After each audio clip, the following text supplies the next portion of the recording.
In 1882, one of the greatest minds of the 19th century predicted a crisis. One that he believed would be without equal on Earth, and which would be triggered by nothing less than the murder of God. God is dead, and God remains dead because we have killed him. What was holiest and most powerful of all that the world has yet owned has bled to death under our eyes. Who will wipe the blood from our hands? These are the visceral, challenging words of Friedrich Nietzsche. The crisis that he proclaimed was a wave of disbelief in Christianity that he predicted would crash through Europe. And the raw, brutal language that he chose to describe this death of God is a measure of just how terrifying he thought the consequence would be. For what Nietzsche saw, with disturbing prophetic clarity, was that without a belief in God, there was no authority for the moral values that had underpinned European society across 2,000 years.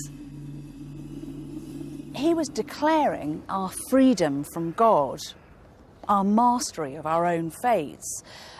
No longer controlled by divine laws, we were now liberated or condemned to create our own values.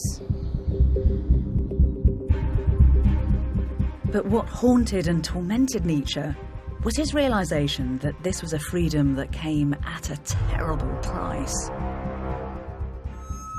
The loss of religious belief would bring with it nothing less than a vacuum of meaning in human existence. It was a crisis that Nietzsche would wrestle with for the rest of his life.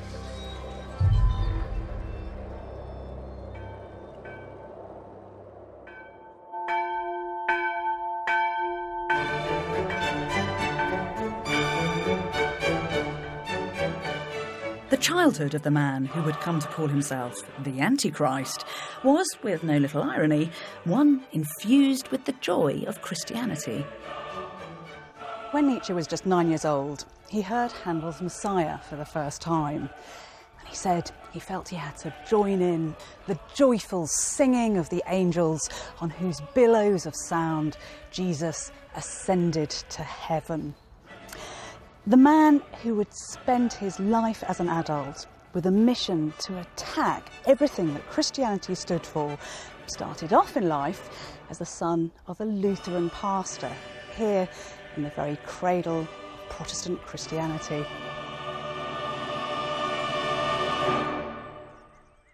Friedrich Wilhelm Nietzsche grew up in the village of Rocken in Prussia, now northern Germany. And as a boy, he was passionately pious. This is the parsonage where Nietzsche was born. His father, Karl Ludwig, had a very simple faith. The household lived and breathed Christianity. Nietzsche's early years were settled and sheltered. His parents had 2 other children. When he was 2, his sister Elizabeth was born, followed a year later by a brother, Joseph. But in the autumn of 1848, when Friedrich was only 4 years old, his childhood was ripped apart. His father became mentally ill and was diagnosed with a terminal brain disease. It was a tortuous decline. He went blind and eventually was bedridden. 1 year later, he was dead. An autopsy revealed that a quarter of his brain was missing. This must have been a truly horrific end.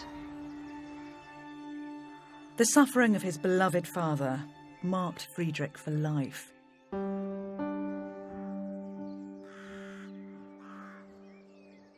As a teenager, he wrote about his father's funeral in this church where he'd once preached. "Oh, never will the deep-throated sound of those bells quit my ear." The organ resounded through the empty spaces of the church.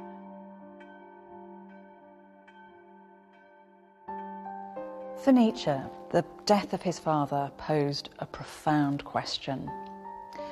Why had this God, whom his father had so loved and to whom he dedicated his life, punished a good man with such torment?